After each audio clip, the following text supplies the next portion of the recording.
Williams lecture for today. Our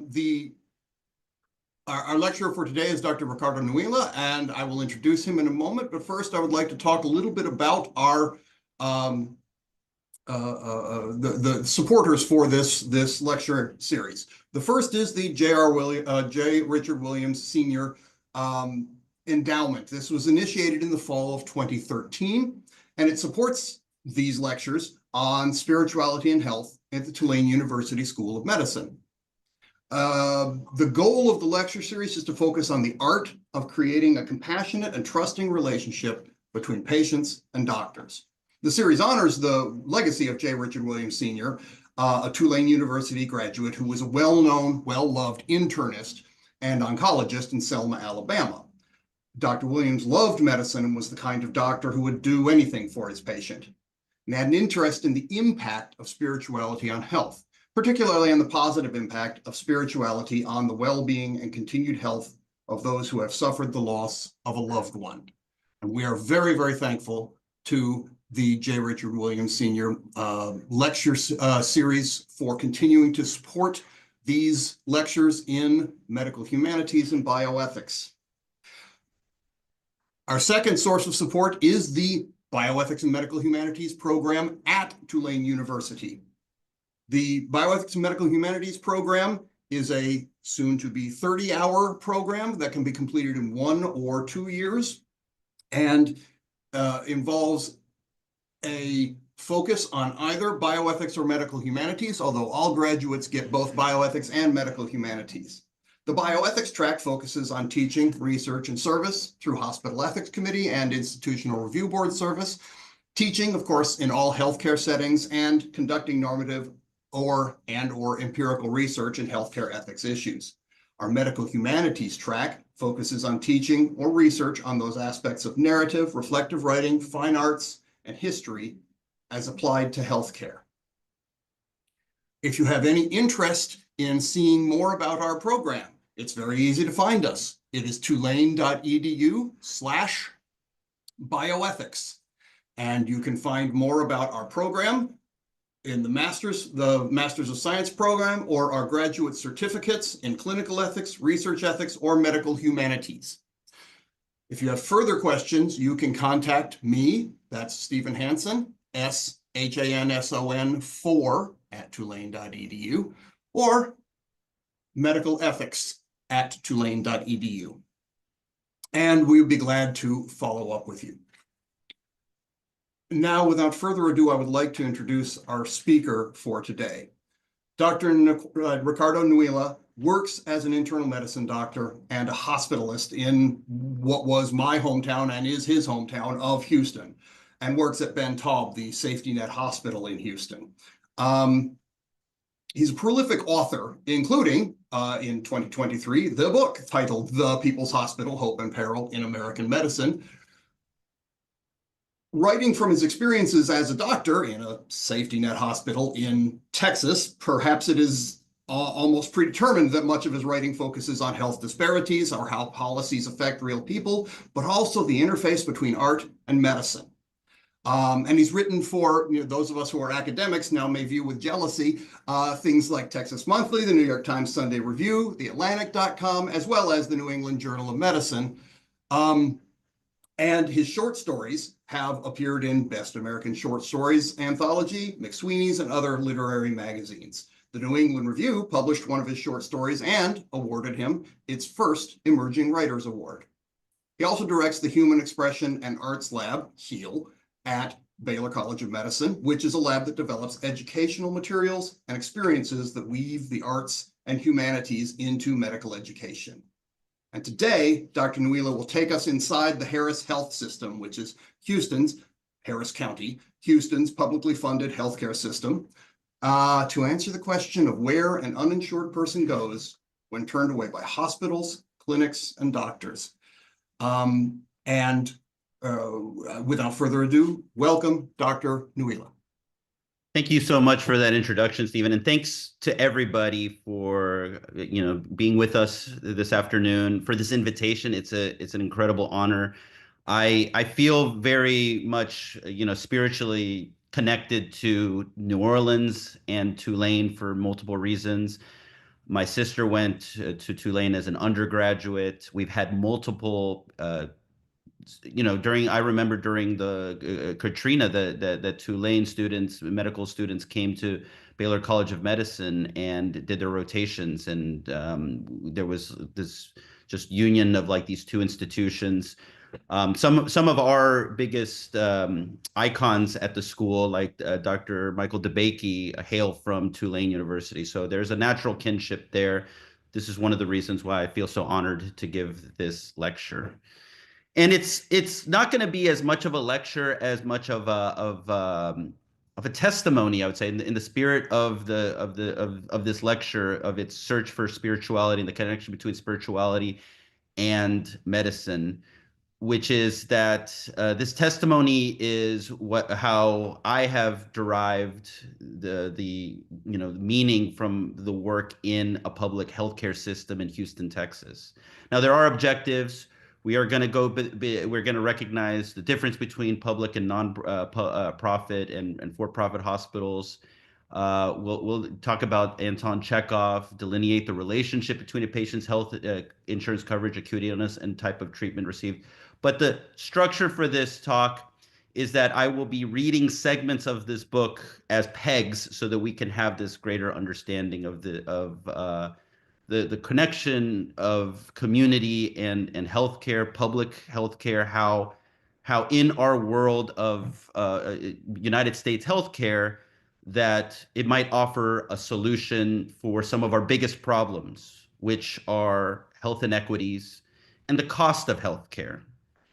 And I just want to note that from the very beginning, this is the only graph that you'll see. The rest of these slides are going to be watercolor images taken from photos taken from the hospital that were turned into watercolors that go with the readings. But this is a graph from the New England Journal of Medicine article that was in October 2024 showing the failing U.S. health system.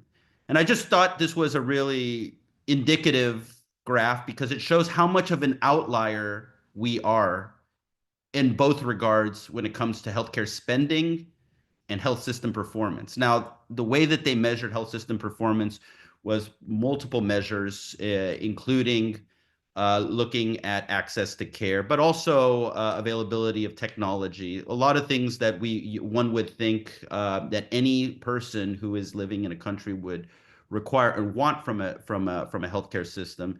And you can see that the performance for the United States is extremely low compared to other countries with similar GDP. And the healthcare spending is way, way, way out of proportion also. I don't think that these two axes, when it comes to the United States, my assertion is that the performance is low because the spending is high. And I think that is one of the reasons, one of the lessons to take from public health care. And we'll go a little bit more into that. But for right now, I'd like to introduce you to the place where I work, Ben Taub Hospital. And I'll just start reading from the beginning of the book, just to give you this introduction to this location. The rumor we heard was that patients arrived with hand-drawn maps, our hospital marked like treasure. The stately Nigerian lady who responded, "Yes, doctor," to everything, metastatic breast cancer.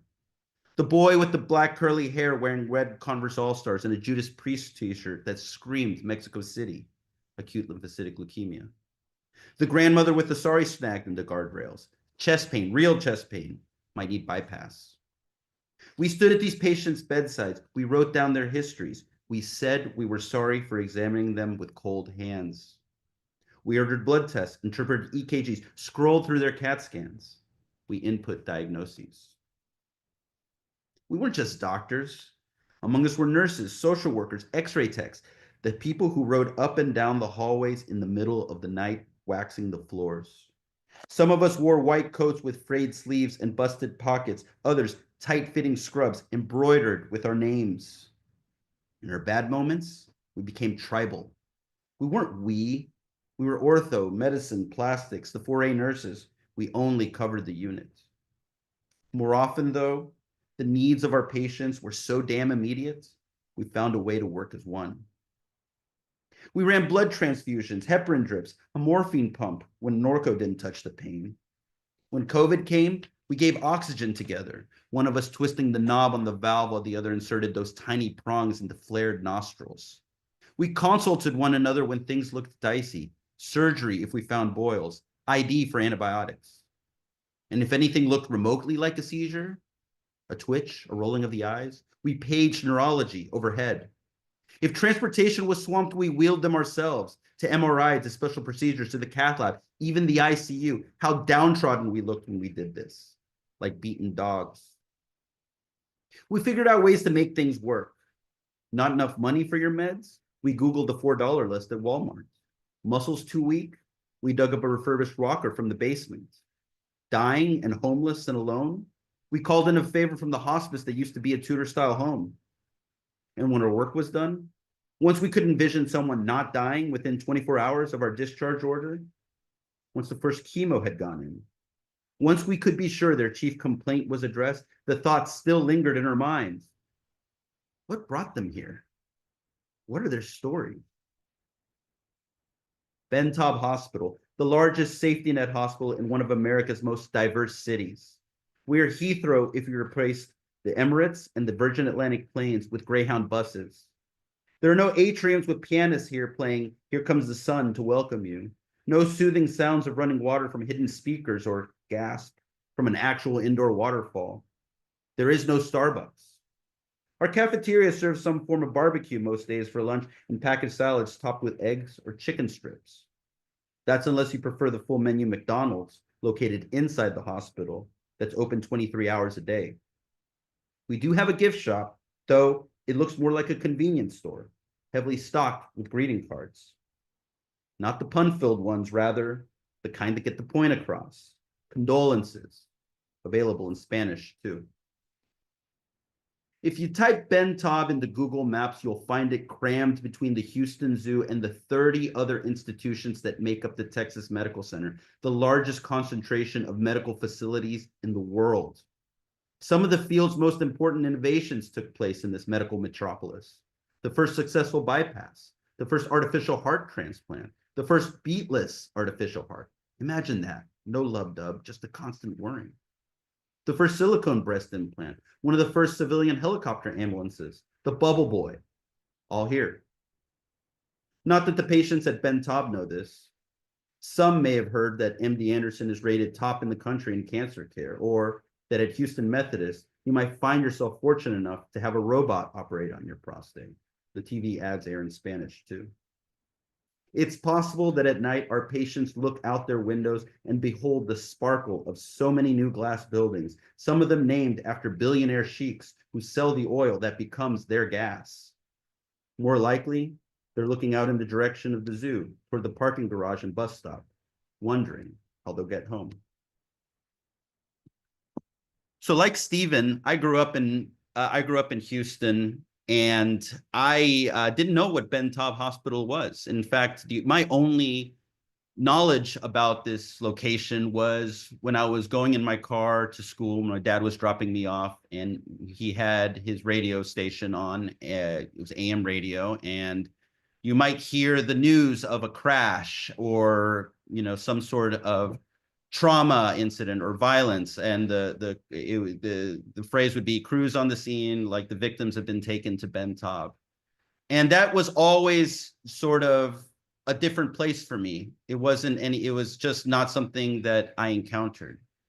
Now, what I've learned since going to medical school and learning at Ben Taub, and also staying on as faculty for the last 15 years, that American healthcare has changed since that time that I was listening to the radio in my dad's car.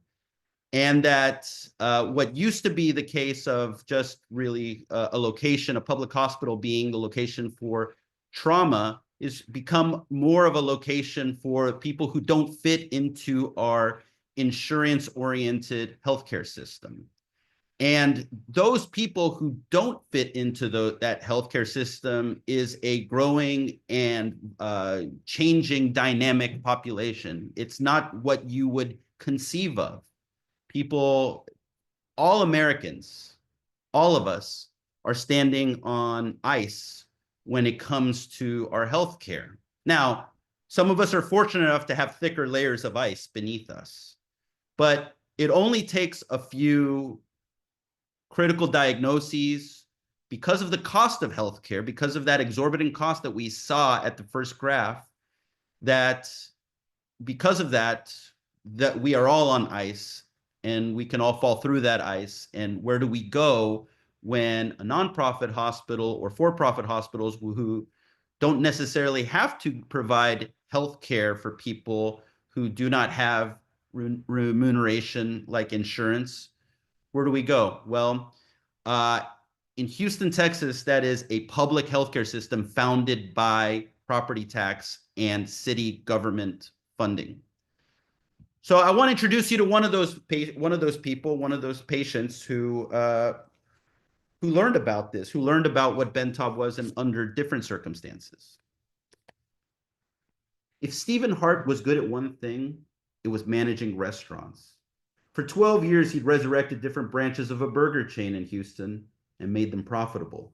Stephen didn't have an MBA or any kind of special training. He had people skills, which, after some twists and turns in life, had bloomed for him in the service industry. The truth was that Stephen enjoyed going out of his way to help customers. He loved becoming the highlight of someone's day. That corporate talk about turning an ow into a wow sounded lame, yes, but in fact, it made him tick. He wasn't one of those general managers who buried himself in an office tracking avocado prices during the dinner rush. Rather, he preferred striking up conversations with customers the moment they stepped through the door. One night, while Stephen was taking orders at the counter, a guest mused to him about having eaten the tastiest burger there the last time he came, one with slabs of bacon and Swiss cheese topped with a thick slice of grilled pineapple. Did Stephen know the burger? That would be the Hawaiian burger, Stephen said, smoothing out the ends of his stash. His silvery voice and appearance, kempt like a man rising from a barber's chair, helped to soften the bad news that the chain hadn't carried the burger for years. Man, the guest lamented. Most general managers would have chalked up the disappointment to part of the job. Specialty burgers came and they went. Stephen, however, was not most managers. Would you like one? He asked. That would be awesome. Stephen warned him it might take a minute, since he knew the kitchen didn't stock pineapple. He picked up the keys to his truck, exited the restaurant, and drove 3 miles to the nearest grocery store where, for 89 cents, he purchased a can of the prized fruit. Not 10 minutes later, the first dribbles of nectar sizzled on the grill. Stephen made sure the char was just right before flipping the pineapple over and then crowning his concoction. As the guest bit into his Hawaiian burger, Stephen knew he'd earned a customer for life. So this is Stephen. He is not what you think of as a Bentov patient because he's employed. He is a person who has who makes $75,000 a year managing restaurants. But he is going to find out a lesson about American life, which is that he is on a layer of ice, just like all of us.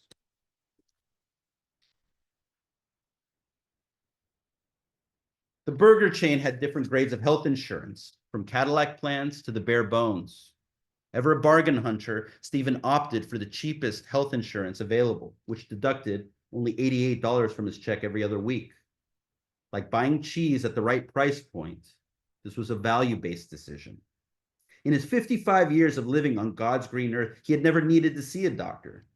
Why waste the money? Then in late March 2020, as the world awakened to the fact that a pandemic was spreading to all its far corners, Stephen phoned corporate with some bad news. After shaking all night with chills, he checked his temperature. Stephen was running a fever. As the only one with keys to a restaurant trying to make do during a COVID lockdown, Stephen knew this presented a problem. He agreed to open the restaurant and return home immediately for a 2-week quarantine. This would be the last time he set foot in the restaurant as its general manager. His insurance plan only provided coverage for a teledoc visit. Via his webcam, Stephen tried to show this new doctor a lymph node below his left jaw, one that had grown in size over the past year. But Zoom made it hard. The doctor prescribed him an antibiotic, and within a couple of days, what it felt like a pea beneath his skin now felt like a baseball. Stephen was sure he didn't have COVID, and he began to worry the mask was causing the fever. Aware it would cost him, Stephen decided to bite the bullet and visit the emergency room of a reputable nearby hospital. Before even sitting down in the waiting area, he paid the $639 requested, insisted upon by the hospital's clerk. This got him in the door. Next, a doctor examined him, ordered a CAT scan of his neck, and not long afterward, relayed the results. First, that Stephen had cancer in his tonsils, and second, that an ear, nose, throat doctor, or ENT, awaited him at a different branch across town. Stephen feared what the ambulance ride might cost. I feel okay, he said. I can walk. Can't I just drive myself or go tomorrow? The hospital followed a specific protocol in these situations, the ER doctor explained. Stephen walked into the ambulance and sat quietly the entire ride to the branch. Once they arrived, nobody there seemed to know anything about his situation. So Stephen waited patiently for the ENT, who was supposedly there waiting for him. Finally, after many hours, the doctor saw him. He'd seen the scans and, yes, there appeared to be cancer in his tonsils. Stephen expected more after this, for the ENT to say, and so, or based on this, or to dive into some plan of action. This was cancer after all. But the operative word was, however. However, you don't have insurance, he said. He meant sufficient insurance. It is a fiction in America that the thin plastic card bearing our name and plan is our panacea. Politicians and journalists pretend it's a tidy little equation. If you're insured, you're okay. The truth is much more complicated. Even though Stephen had insurance, it covered so little that he had to prepay the ER for a cancer diagnosis. He could live with being on the wrong end of a bad deal, for now anyway. What he couldn't quite digest was how the people in the ER had treated him. He felt shitty. It seemed wrong that they'd sent him here and there and then kicked him to the curb. He could understand that nothing would take the cancer away today and that his life wasn't immediately in danger. But how can anyone be so callous? Who says, however, in a situation like this? After the ENT departed, a social worker entered his ER room and gave Stephen some quick and simple advice. Go to the public hospital, she said. Go to Ben Taub. Stephen patted the tiny handlebar ends of his mustache. His fingers drifted to the left side of his neck, which felt hard and unshaven. In his mind, these two words, public and hospital, never belonged together. Wasn't this America? He'd never spent a night in a hospital, and now he would have to step foot in a place he recognized from the 10 o'clock news, where gunshot victims recuperated and Houston's homeless took shelter. He imagined drug addicts lining the halls, the dregs of society. This is going to be hell, he thought. I have hit bottom. So that is Stephen's introduction to the healthcare system. He hadn't really had to access healthcare before, and that's one of the real marks of American healthcare is that graph, I think, encapsulates that, is that the costs make it so that there's inequality. And he goes to a hospital, a nonprofit hospital at first, one that receives tax benefits in order to provide care for people who can't afford it. But because of the way that this is regulated and the demonstrations of what nonprofits have to show, it's not necessary. They don't have to care for him. He's going to find out what it is. He has these concerns about what a public hospital might look like, and he's going to in the course of this book he's going to visit Ben Taub, and we'll see how his course goes through it. Now that's his introduction to Ben Taub Hospital and healthcare. I want to kind of take a step back and give you a little sense of what my introduction to healthcare was like, which is very, very different. I'll just dive into that right now. When I started working at Bentov, I didn't know what it meant that most of our patients had no health insurance. Growing up, I experienced healthcare the way most people in this country do, which is through private insurance. My pediatricians encountered no snags as they kept me on the vaccine schedule and ensured I didn't fall too far off the growth curve. The doctor-patient relationship looked idyllic from my vantage point. My dad delivered babies for a living, and every Saturday morning, he brought me to the hospital for his rounds. I was my most docile self during our short car rides, which ended in the parking garage. From there, it was a couple of quick turns in the back entrances and service elevators before we were on the labor and delivery floor. This is my son, he'd tell the L&D nurses. Yes, yes, we've met, they would respond graciously. After the intros, my dad would punch a couple of numbers into an electronic keypad to open a door down the hall. And for the rest of the morning, I parked myself in front of the television in the doctor's lounge, where I watched TV while he visited his patients inside the hospital. It was glorious. Being at the hospital made me feel fortunate, like my dad's assistant. Aesthetically, the lounge could have used a little love. Every table or countertop had granules of sugar speckled over it, and, of course, the heavy aroma of burned coffee hung in the air. I spent hours in there. Sometimes his doctor friends would come in, sit down, and make me chat to them about my family and school. Other times they'd see me presiding over the TV and leave as quickly as they came in. These Saturdays with my father started in America's heartland, Wichita, Kansas, where my dad worked for a private clinic owned by a group of doctors.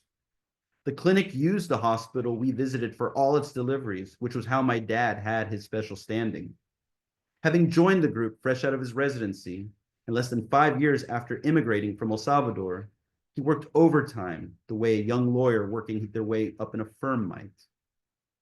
The established partners gave him a base salary plus incentives for productivity. His schedule included plenty of overnight calls and undesirable shifts, though my dad never complained much. It must have helped that he was young, but my dad also saw his work as a doctor as more than just a job. Medicine was his calling. Those scrubs in the OR and that suit in his clinic were his identity. To my dad, the privilege of talking with people about their problems and thinking about and sometimes operating on them was priceless. The partner set all the rules for the patients he saw and the payments he received. My dad didn't have to do anything but work.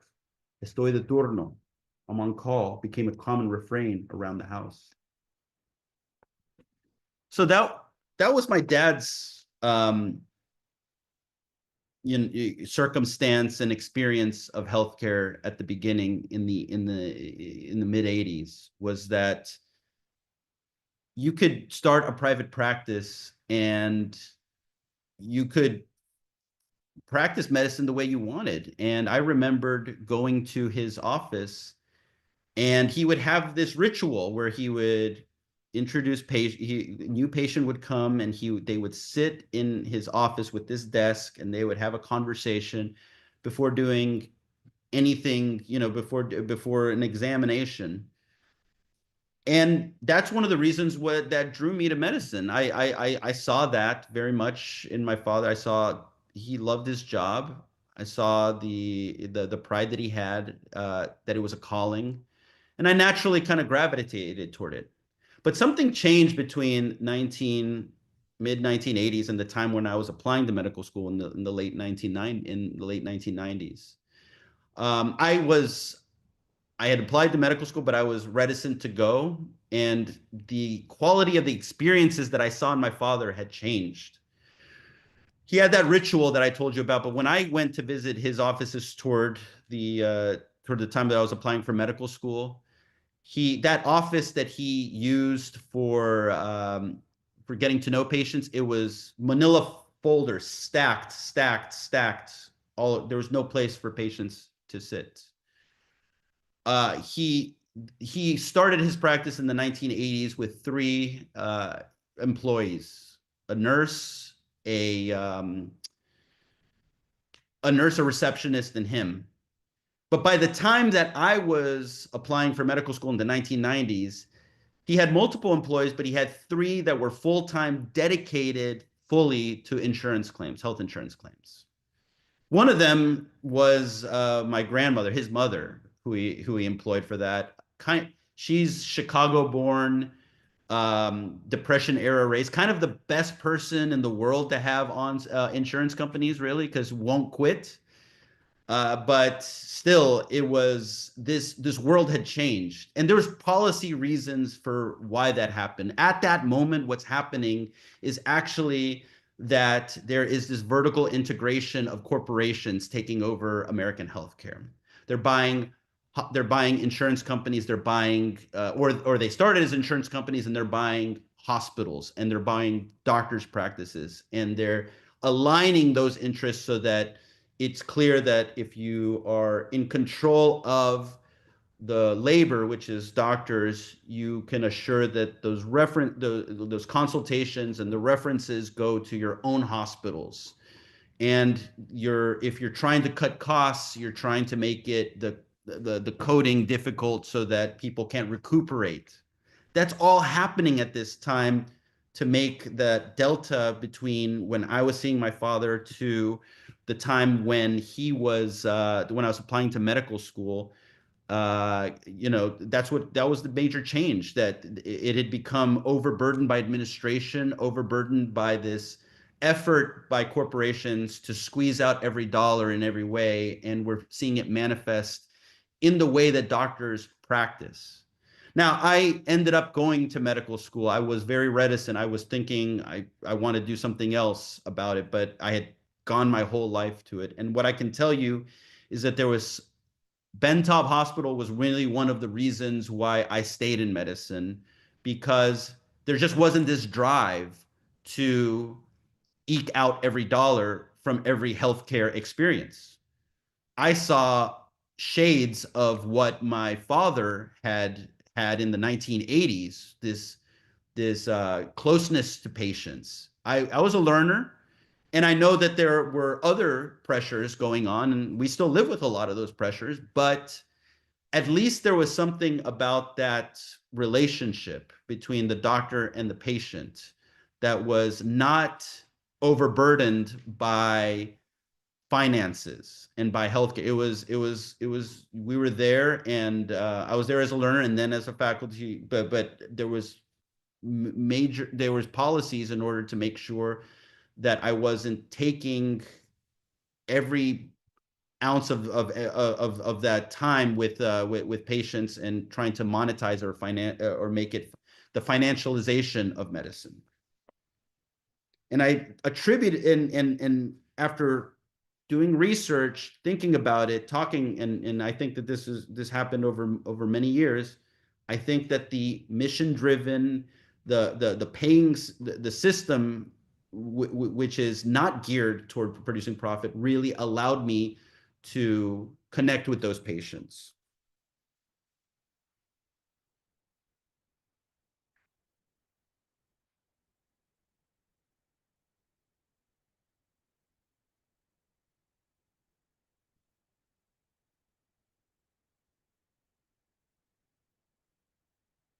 Okay. The tension between what is public and what is private is fundamental to the hospital.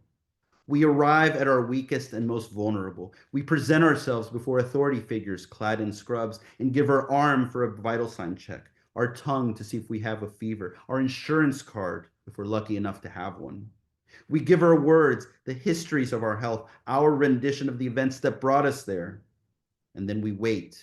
We wait among others. We absorb things from these strangers, not their contagion, but their body's instrumentation of it. We hear wheezes, dry heaves, muffled sobs. We see yellow skin and black bruises and the spectacle of human organs in conflict with themselves. We smell the dehydration of others, the sweet ketones in their breath, their sweat and bile, and still we wait. From now until we are discharged, we are the hospital's wards. When finally it's our turn, we find ourselves led to a stretcher cordoned off by a sliding glass door, a wraparound curtain, perhaps even drywall and a door. We think we're better off like this. We believe this privacy constitutes more personal care, and we certainly pay more for it. But are we really better off? We are no longer with so many strangers, but we are no longer in view of the nurses and doctors either. How much privacy is appropriate in hospitals? Over the last 100 years, the architecture of emergency rooms and medical wards has changed to make care more private. Originally, 100% of the hospital beds were laid out in large wards where patients lay side by side. But by 1910, that number had dwindled to 28%.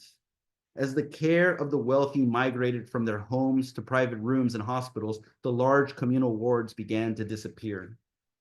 And that's something that I had to reconcile. Like, I appreciated the connection that I had with patients at Bentov Hospital, in the public hospital, but I had to reconcile that it looked different from other hospitals. This is a depiction of how close the beds were in the emergency room, in the wards where I was training. And so, you know, as much as I felt, wow, like this is like, I can actually do a good job here. I can actually, I am not geared toward like the insurance claims that are drowning my father's practice. I can just, you know, focus on medicine and the patient here. If you take a step back, you realize, well, like, but what is this? Is this, why is it so different? Is the place where I'm working at fault for for why it looks like that? And, you know, I think, you know, today, if you went into Bentov, you would not see this. The emergency room has been reshaped. Private bays in the emergency room. There's still, but we are still dealing with overflow, and there's still patients in the hallways. We're chasing our tail a lot, and much of that reason is because of health inequities. Is that when we are not able to have people trust in the healthcare system so that they start off with preventive medicine, when we have a focus on healthcare rather than health, then we have a problem where it incentivizes so much for it incentivizes procedures, it incentivizes acute care rather than preventive care. And I think that the county hospital where I work, the public hospital, is a manifestation of the outcomes, the consequences of that. But I do think also that the public nature of it has some benefits too that I want to go through real quickly. I must acknowledge that my position on the open ward was a privileged one. This is true of all caretakers. Bentov's open ward allowed me to stand back and observe all of my patients' activities as if they were a TV show. I had only a small protected role to play in the drama that unfolded in the Nightingale ward. If I were the one lying on the stretcher connected to electrodes, waiting for CAT scan results, I have no clue how I'd handle myself amid the shouting and the retching and the flashes of nudity.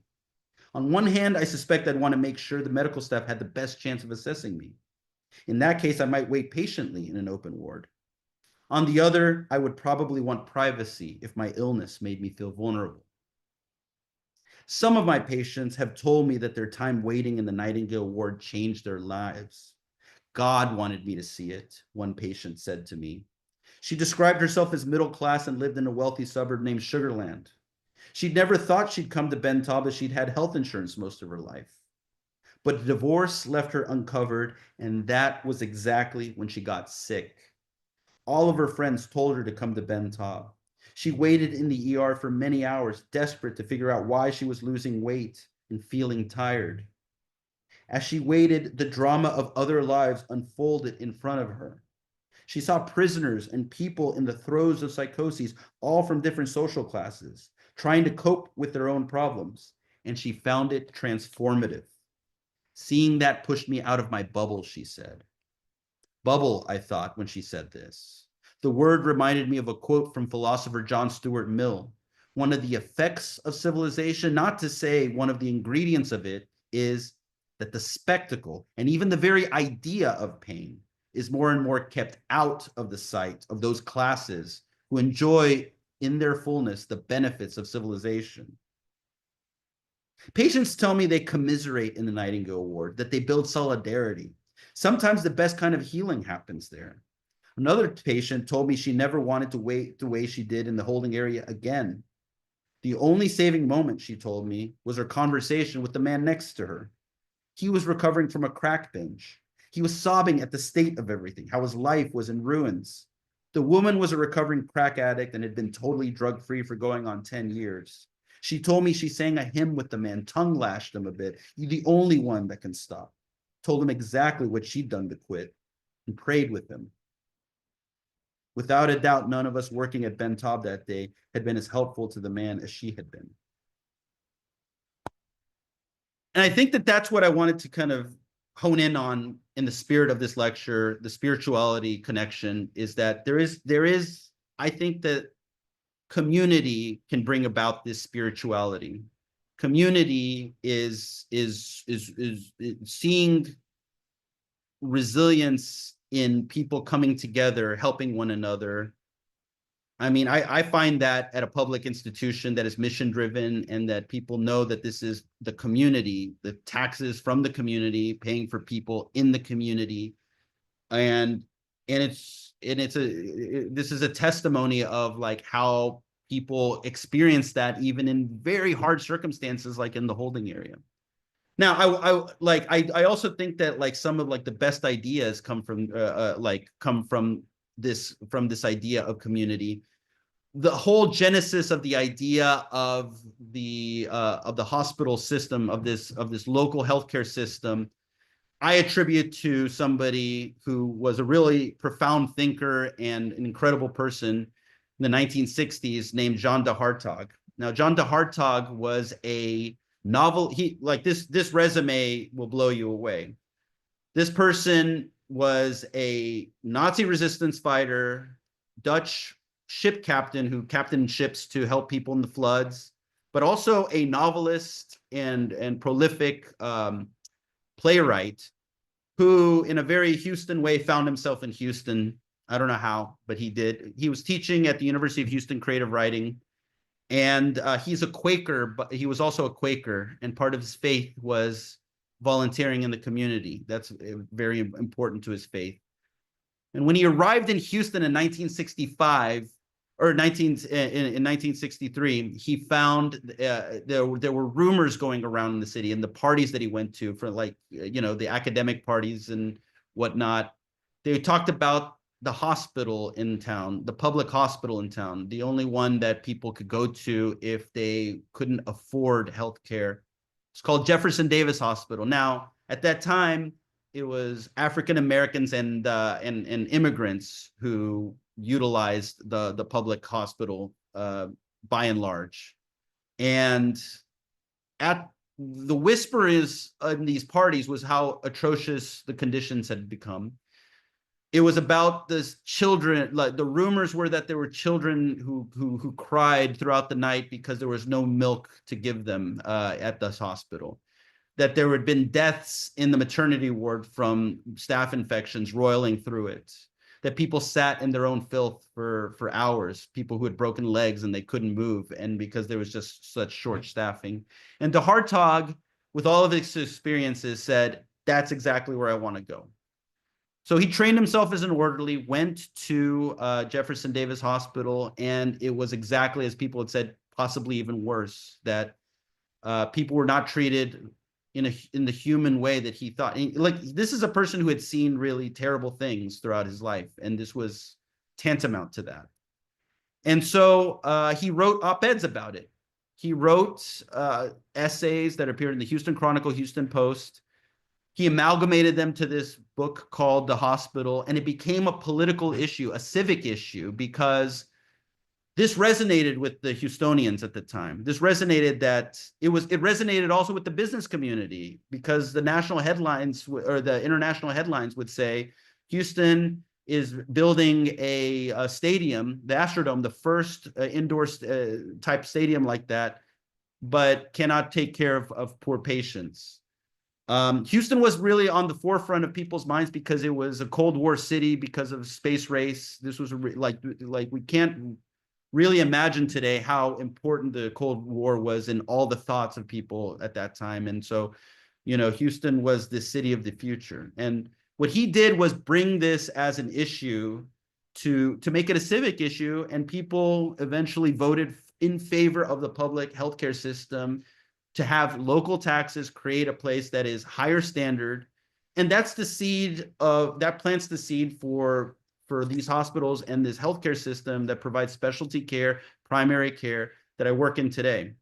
So I want to just show you a little bit about, I hope that this video plays, but this is an old video of John DeHartog talking about this. This is from the Walter Cronkite show in the 1960s. Texas Medical Center is a unique collection of 16 hospitals, clinics, medical libraries, teaching, and research institutions. Baylor University Medical School, which pioneered open heart surgery, moved to the center from Dallas. Various institutions here are busy with space medicine research for NASA. The center, built with the help of rich Houstonians, receives support from such sources as the Heart Fund, the National Cancer Institute, the federal government.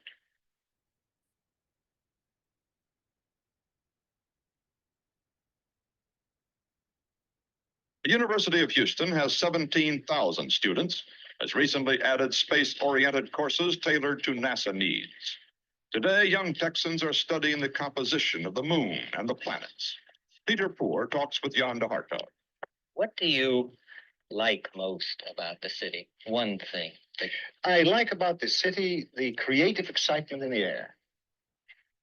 And that I don't know how else to describe it. And it is wherever you go, wherever you look, it's there. It is a city of not only one feels unlimited possibilities, but it is also a city of unlimited opportunities. It's an immensely exciting town, and you feel that anything is possible. Anything in any sense. You can have the biggest theater, the biggest stadium, but you can also have the biggest and the best charity hospital in the world. You see what I mean? It is not just the material possibilities, but also the civic and the spiritual possibilities are unlimited. What do you most dislike about the town? Do you think is its worst feature? The climate. It's the climate of Calcutta. And the British embassy gives hardship money to its members. And I think they're right. It's a terrible climate. Now it's fine, but, come in the early summer and you'll broil. I had to, as a good Houstonian, I have to rip on our city's, weather at all times, and which New Orleans shares. We're very akin in some regards to that, but I really love his placing that the charity hospital. Now, at that time, charity means something different than what it means now. But at that time, what he's talking about is a hospital where where people who can't afford healthcare can actually get treated like human beings. He puts that alongside all of the dreams, and it's a spiritual dream that he has. And I believe that it's inspirational. And I think that when I work at the public hospital and I see people receive treatments that you would not think that they would receive, chemotherapies, surgeries, all TAVRs, things that that the standard is being applied for everybody. It heartens me, and it inspires me, and I think that there's a lot of that from Mr. de Hartog. I'm going to end with one other person who's inspired me, and that is Anton Chekhov, who had similar ideas. And I'm just going to dive right into it, and then we will be done. And I know I'm running a little bit behind, but we will go there. There ought to be a man with a hammer behind the door of every happy man, Anton Chekhov wrote, to remind him by his constant knocks that there are unhappy people. Many people know Chekhov worked as a doctor, even as he wrote his short stories and plays in 19th century Russia, but his devotion to the poor is not so well recognized. Chekhov traveled via horse-drawn carriage from Moscow, which is on Israel's longitude, 3 months through the Russian tundra, nearly 4,000 miles, to Sakhalin Island, just north of Japan. He did this to write about the deplorable conditions of a penal colony on Sakhalin, as well as the public health failures. More than anything, however, Chekhov wrote about the people living in these desperate conditions. As famous as he was, Chekhov could have worked as a concierge doctor and catered to Moscow's elite. Instead, he wrote stories about the poor so that the fortunate might understand that their plight is everyone's responsibility. Apparently, a happy man only feels so because the unhappy bear their burden in silence, he wrote. Chekhov eventually died of tuberculosis, an illness he contracted from the patients he served. He had been born poor. His patients were poor. He had traveled to the poorest part of Russia. He saw in his practice how tuberculosis devastated his fellow Russians, with a mortality rate of 400 deaths per 100,000 people, 1.5 times that of COVID-19 in the United States more than a century later. Chekhov also recognized how little the government of his beloved Russia cared about tuberculosis and poverty. The authorities had enacted a campaign they called the Fight Against Tuberculosis, which consisted of nothing more than epidemiological surveys. For all its pomp, the program received no funding from the state. Rather, it relied on charity. This touched a nerve with Chekhov, and 3 months after returning from Sakhalin, he wrote a letter to the vice director of the Ministry of Justice, a man who taught law, served as a judge, and, it so happened, had a soft spot for writers. I believe it is very harmful to have to depend mainly on charity, he wrote. I think it would be far better if this problem were to be addressed by funding from the state. Chekhov explained that the problems at Sakhalin went deeper than whatever numbers might appear on a survey. I encountered no infectious diseases in Sakhalin and found very little congenital syphilis. But I did see children who were blind, dirty, and covered in sores, all diseases that bear witness to neglect. Years later, at the height of his popularity, Chekhov sat down in the dining room of the Hermitage restaurant, one of the most exclusive locations in all of Russia. As the meal began, blood began to stream from his mouth. The tuberculosis, which up to that point had for him been more of an annoyance than a debilitating illness, had caused his lungs to hemorrhage. He lay in bed for days recovering, first at a clinic and then at a hotel. The clinician and master of the written word received what treatments were available, included ventilated air spiked with turpentine and eucalyptus, wine from Hungary, a cognac after dinner. He wrote more letters in his convalescence, including to young authors, giving them advice. Your task is to be a sincere artist, writing only about what exists or what you think ought to exist, he wrote, painting pictures of life as it is. And that's what I think is important about what the Hard Talks does, Chekhov does, what we can take from it is like we should be working toward what ought to exist. And what ought to exist is a graph where the United States is closer to its companion countries, where the costs are not so high, where the quality is high, and it's for everybody. And I believe we can get there. And I believe that the healthcare system provides us with clues. The healthcare system in Houston provides us with clues on how to get there. Public, community, ideas, relying on community and localizing it, but also, drawing a line for standards and making sure that everybody in the community receives this access. So I will stop there. I appreciate it. I know that we've gone a little bit over, but I appreciate all of your attention and thank you again for the invitation. Oh, my goodness, thank you so very, very much. And I'm happy to stay as long as people are able to. If, with your permission, I will just start asking questions from the Q&A, and anybody who has questions, please put them in the Q&A. We'll just go in order here. Concerning your first graph, because you came right back to it, and only graph, and the ideas and implications this represents, I'm wondering if the U.S. healthcare system is looking at the wrong variables, right? Could there be a different set of variables that would put the United States, are we cherry picking, maybe is the question? Yeah, I mean, this came from the Commonwealth Fund like study, which is looks at multiple health, absolutely. We could derive a graph that said like what, you know, how large is a healthcare one of the factors is how many jobs does healthcare industry create in the United States would be a huge part. This one the Commonwealth Fund which study takes five different sort of uh, factors, and around three of them have to do with two and a half have to do with like healthcare accessibility to everybody. So for certainly, if that's not one of your values, then you wouldn't want to derive that. But you wouldn't want to utilize that as a factor. But some of them are really about also like the use of technology and limiting administration and everything. And it's still very much so that the United States, and it's hard to find studies that show how good, like, for certainly the United States does very well for some people.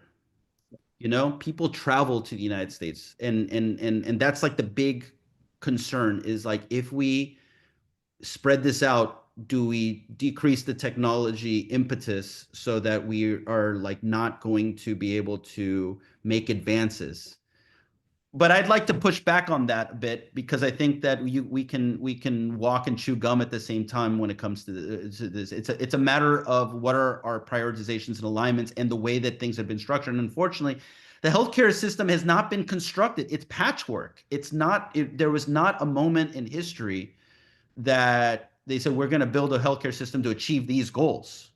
This has been something that has been the effect of like it's grown to have these incentives based on some of the problems that it's felt, but not like other policies has there been like the thoughtful like let's have some values, let's to achieve these values, let's do it like this. It's not, it's just been patchwork. Like the major one, Medicare and Medicaid, happened because it was not like it wasn't a part of a whole larger idea of like we have to build a system. It's more that the problem was that there were so many people who were ill that were not receiving care, that were overburdening hospitals and doctors at the time, that these insurances were created, federally funded insurances. So I agree with you that you can like that the Commonwealth Fund decided to pick these factors. They have rationale for them. I think that it's also something to think about, and think about by that rationale, we're still way behind. And some of those countries are very quite different. It's not like they're all so politically close that we can say, well, it's just purely our politics. It's a matter of like how we implement our policies also. Thank you. Someone, David Oxman says, came in late and maybe you explained, and I think you did, but just for him and maybe others, who does your illustrations? Could you repeat? Oh yes, that's Danica Novgorodov. So I worked with her when I wrote an article for a magazine, a literary magazine called Virginia Quarterly Review, and she did the illustrations for that. And so I worked for the lectures that I give. I just wanted to use her illustrations. I think they're beautiful. She's an artist. She's got like she's a very well kind of like known watercolor artist, and she was very gracious enough to convert some of these into some of these photos into watercolors. And I'll give you a kind of like the reason that the literary magazine used the watercolors was to assure that there wasn't any privacy violations, because if it's a photograph, it's a little bit easier. Like people can have like a bigger problem with privacy rather than like watercolor images like this. So I thought that's also kind of an interesting kind of overlap between art and medicine in that regard, So question notes that, of course, healthcare system decisions are both political and deeply moral. And so I'll just read it straight out. How can people be okay with the concept of a charity hospital when healthcare is a human right and everyone should receive equal or equitable care? Of course, we all end up paying with our taxes and don't realize it, but never mind Right. that. How can we accept this?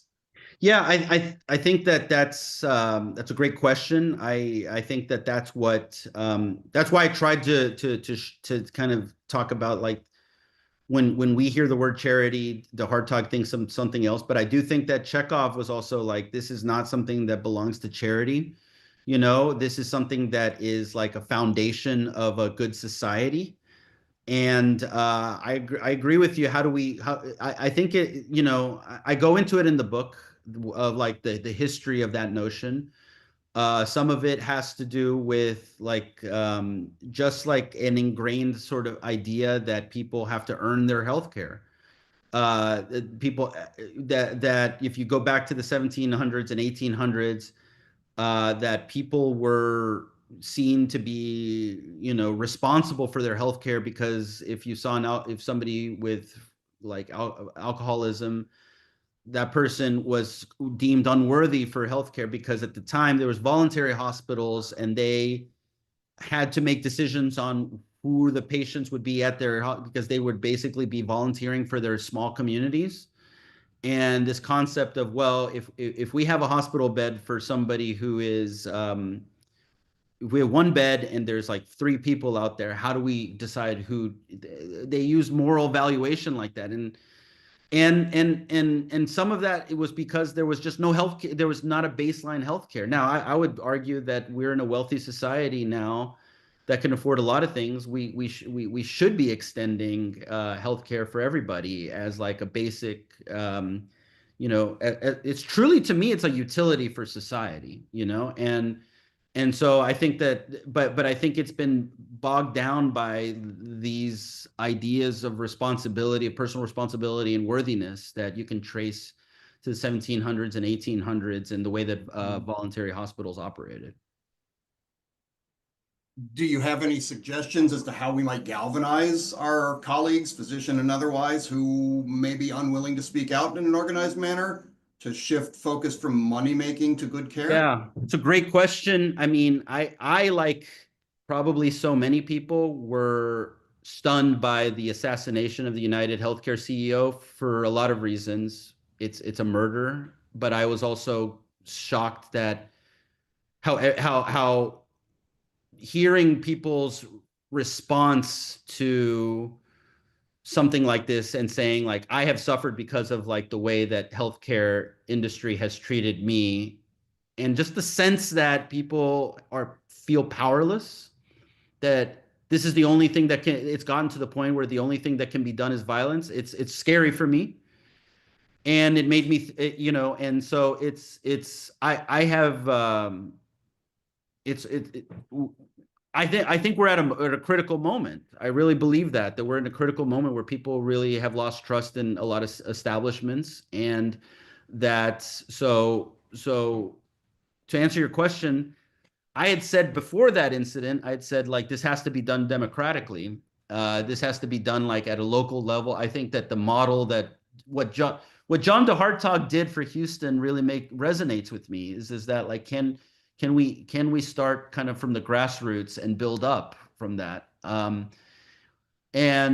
And now I think we do need to unify as people who are in healthcare profession, and really kind of have like stake out the values of a system and say, this is what a system ought to be aiming for patients, not for profits. And we start with the profession of those values, and we agree to them, and then we build from there. And I think that that's really important, because it's just not been said. It's not really been agreed to. And that's hard. I'm not saying that any of this is easy, but I feel like that's one, we like, there is such a sense that there is like that we're powerless with regard to these corporate powers that have overcome, that that I do think that like a profession like that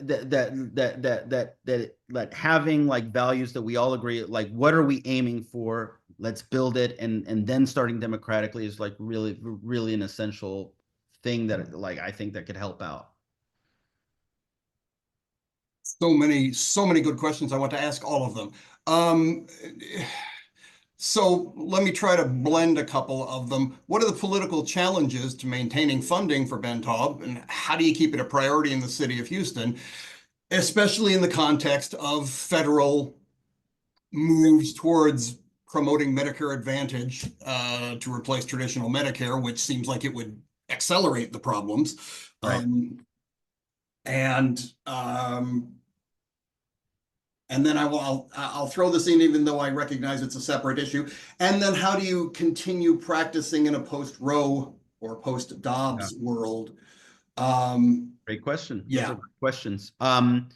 Well, one thing I will say is that we have actual more consensus about healthcare than we know. If you've done the polling suggests that actually around Democrats and Republicans, 70% of people think that the federal government has a role to play in healthcare, and that everybody should should have some level of basic healthcare accessibility, you know.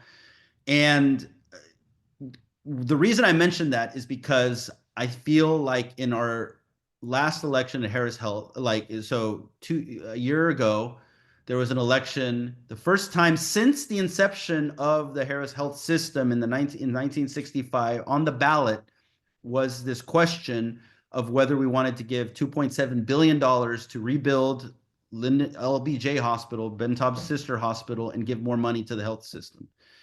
And, you know, it's the same politics, same, you know, all of what you think about like politics in New Orleans or federally, it's like similar in Houston, meaning like there's still like loggerheads and concerns, but it passed by 75% to, you know, there was like, it passed because people identified it as a true benefit to the city. And so I derived hope from that. I think that the way that you fight, that the politics is that you like, you do have to show value on both sides of the value. For possibly one political side is universality of care. The value for the other side is like, you know, maybe like cost cutting possibly. And that's one of the things that I find such an interesting piece of where I work is that it achieves both of those. You can everybody can get universal care, and it's also cheap compared to other places. And I think that this is one of the reasons why the healthcare system is so like of the United States that we experience is it's working against the consensus of most Americans. You know, the consensus of most Americans really believe that, like, you know, everybody should be able to get cared for if they need it, and we shouldn't have to pay so much. You know, so it just shows you that politics is a real major part of it, and the politics changes, like you noted, the politics changed very quickly in Texas with the post-Roe world, and I have to say, I mean, I'm an internist. I'm not an OB-GYN, but I've definitely seen in my OB-GYN colleagues that it's very difficult to practice with this changing. You know, there's been like cases in Houston where, you know, women have died because of the way that the law hung over the doctors. You know, the new law. They weren't like, there was one woman in Houston who ended up dying because she did not she had a the doctors did not know if it was legal for them to perform a abortion on a fetus that was already expired, dead, you know, or however you want to say it. And she ended up having medical complications and dying. And the people who wrote the law said that the doctors misapplied it. So it just adds to the disheartening, the demoralizing kind of part of like that gets between you and your patient, which is that you want to be able to provide them with the best care. You realize that things are changing politically, and that the politics can can be a part, can interfere with that. And but you try to do the best you can, so but I do feel for many of my OB-GYN colleagues who have had to deal with that. My father no longer does OB. He was so he's not really doing much. He's not really having to deal with this issue. So multiple questions along the lines of, could a single payer system help address this? Why might it work? Why might it not work? Or perhaps, is there any talk about unionizing to address this? Well, I think unionizing. So my like there's strength in numbers is one of the lessons in researching this book and reading the histories and everything. There's strength in numbers in looking at the policies. And just an example of that is Michigan, like where the state of Michigan, if you are a union worker in one of the automotive industries, you actually have good healthcare plans for your, like, because those unions really do negotiate great terms for their members, and costs can go lower for that reason. There's data to suggest that costs for healthcare in these places like Michigan, where there's like large, strong unions who negotiate on behalf of their members, do well for their members and lower costs. So my idea is just like, isn't the public healthcare system just like all of us in a union? You know what I mean? Like that is just like this is one of the reasons why I think I do believe that we need a healthcare system that is accessible to all, but I also think that we can't offer everything to everybody. That needs to be a real conversation. And we have a healthcare system that has incentivized doctors, potentially patients, everybody to obtain as much health care and as like procedures and everything as possible because of the money that it generates so that's a hard break to apply. That's a hard break to like push down upon, because there's so much momentum going in favor of doing more and more and more. But like I think that a system that we can call a basic healthcare system that's accessible for everybody, that people do not pay for, that everybody can get it, can revolutionize healthcare. And it can set the market. I think that if we have something like that, it can help reset a market of that's a little bit more kind of not so heavily insurance reliant, and markets where people can determine what their costs are and everything. So that to me is like the major step that we need to undertake. So I'm sort of the person who's not necessarily for a single payer, but more for a single system. Um, there's differences. I would say like the NHS in the UK is a system that is paid for by the government, and so they own the labor, or they pay for the labor, and they own the hospitals, and they produce the drugs and everything like that. Versus a single payer, which is like Canada's, which is like the hospitals are all independent, but the Canadian government pays to cover all that. Now, the government will end up negotiating terms with these hospitals. They'll have to fall in line. But to me, I fall upon my own experience, which is in a system which is where you have a system that is owned by the local government and provides it. And I think that there's something I've liked that. And I also am a little bit skeptical about like a single one of the lessons of history that I've seen in reading is that if there's a way to game the system, they'll find a way to game the system. And I think that that's one of the reasons why you control if you can provide a different means of production, you do that rather than like allow people to game the system. But that's my own opinion right there. That's I keep waiting for everybody to drop off, and we still have so many people. If you're willing to answer a few more Yes, I'm questions. willing, because I know I went a little bit over. And Yeah. I'm glad I went back up to this one. Appreciate the stories you shared about de Hartog and Chekhov, and interesting, they're both writers. What beliefs might they have had in common, and how do we support people who have this drive? Well, I think this is supporting it. I mean, I think that this program that of human values, I think it's a beautiful name, but I think we're at a critical junction with regard to that, because I mean, yeah, I don't mean to sound like the old curmudgeon, but AI is basically we're trying to pay for thinking now. Where I think that thinking is essential to being a human being. And I think that, like, medicine is, I think that that's one of the values that they would share, Chekhov and de Hartog, is just like what the sacredness of being a human being, the sacredness of like the behaviors and the functioning of human beings, and paying heed to that, and using humans as our human beings, our resource and our priority, and rather than like going toward technology. I think that, I think we just forget that technology is a tool to help those interactions with people. But I define medicine as fundamentally human. I believe that what patients really want is another human being, because of the responsibility that another human being, that you cannot get that responsibility from a program. Um, and the assumption of that responsibility means something.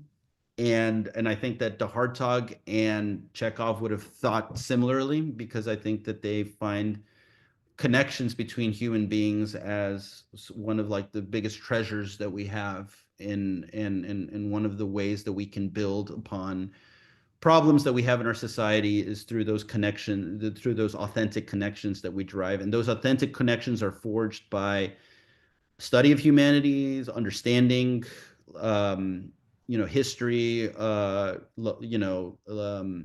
all the nuances that are presented in art, of the different shades of like how human beings are and what they think. So I'm a big believer in the humanities, as you can tell. Do you have a use of you mentioned early, but do you have a use of spirituality in how you think about this? I do, and it's like I have to say that I more feel it than I can like put it into words. It's I was raised Catholic and went to Jesuit schools, and I had a that had a huge imprint on my identity. The Jesuit schools, and it's still to this day, like the idea of social justice, but also, um, I think that the humanities, and the love of like the humanities, much of it comes from that education. And but I also, it's like, we're in a world where we can see all like the as many of the world today almost like prioritizes some of the negatives before some of the benefits, like it's almost just like, yeah, like there were corruptions in the church, and there was like all of these things, and I get all that, and that's put me in a place where I can remember the sense of what spirituality brings, and I feel spirit. I talk about it in the book. Faith means a lot to me, but it's not necessarily something that I can put into words. And sometimes it is a location, and sometimes it's not. Sometimes it is but there's a definite sense of like searching that feels to me spiritual. Like if I am searching, then it's very spiritual to me.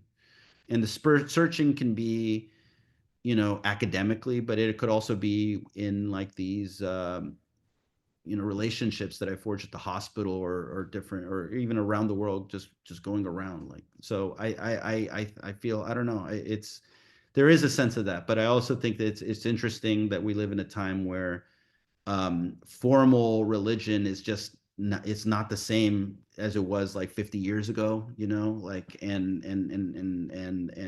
what that means, so. You've kind of said this, but combining two questions. Are these challenges due to the type of economic system America operates on? And related to that, then, do you think the US really cares about making healthcare something affordable for all her citizens? Are there policies put in place? Now, you've mentioned for the Harris health system, but do you see any broader state or federal policies that are helping to regulate the negative impact of insurance on healthcare? Yeah, that's a really good. I mean, one of the things that I've learned, and I mean, is that in general, institutions are not monolithic, and there's different sort of opinions. And I would say, like, the American governmental institution, there have been different opinions about this. There's been people who really care about healthcare, and there's been people who really don't care whatsoever about this. And that I think that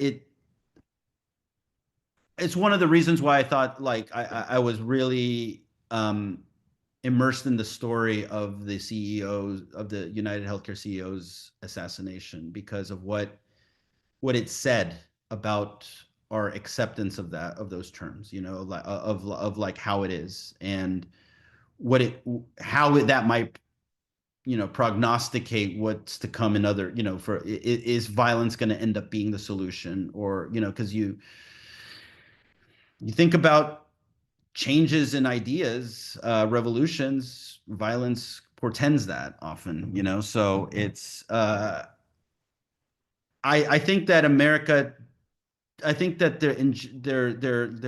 there's it's unfortunately, yes, a lot of the problems that we experience in healthcare is fundamentally because of, like, the way that the United States is organized, both in terms of, like, state power versus federal power, and also in terms of, like, how the policies have been more, you know, corporate oriented for however long, and have prized those over individuals, you know. And I but I think that that doesn't mean it's a poison pill. I think that the democracy is a way to there's examples like this, where the fundaments of democracy can help, you know, overcome that. Is it perfect? No, but it is still something good. I see goodness there, you know, working there. So it's just something that we have to, like, it's kind of like just something that we're always going to have to struggle with, and it's okay. There's no conceivable sort of government that I can think of that you wouldn't have to struggle with, because it's all about, like, weighing different ideas and ways of implementing them. So I see a lot of the benefits of the United States, and I'm an internist, so I live in the world of risks and benefits. My mind is just like, what's the risk, what's the benefit? I just live in that world, and so if I have a criticism of a place, I'm always like, well, what's the benefit? That's, like, just part of how I live. And so when I pose these questions about the healthcare system, I'm also thinking, like, well, what are the benefits? Like, I don't think I would be a writer if it wasn't in the United States, almost. You know, I prize a lot of the free speech. So we have to we have to accept that this is gonna be a struggle no matter what. But there's still, I think that the healthcare system is at an extreme. What my argument is, that we are at an extreme level. That's what that graph is showing, and we need to, like, understand that extremes are not good for a lot of reasons, and we can, like, temper that. Well, thank you very much. The number of congratulations, and thank you for being you kind of comments in the Q&A. Oh, that's very nice. Yeah. I appreciate it. Thank you all. Thank you very much for sharing this time with me. I really mean it. I'm going to be in New Orleans for Mardi Gras, and I love New Orleans, and I almost went to Tulane for residency because I love New Orleans and Tulane very much. So thank you all very much for sharing this moment for me, for the invitation, and I appreciate it. Absolutely. Well, thank you very much. And I was going to ask, but I checked it out myself. Straight Jesuit? Why, yes, yes. Yes. Hello, Yes. my brother. So yeah. Oh, you went to straight Jesuit also? 87. So yes. Oh, yeah. wonderful. That's While wonderful. before, but yes. So thank you everybody for attending, and what a wonderful talk. And thank you so much, Dr. Nuila. Much appreciated. Y'all have a great afternoon. Bye-bye.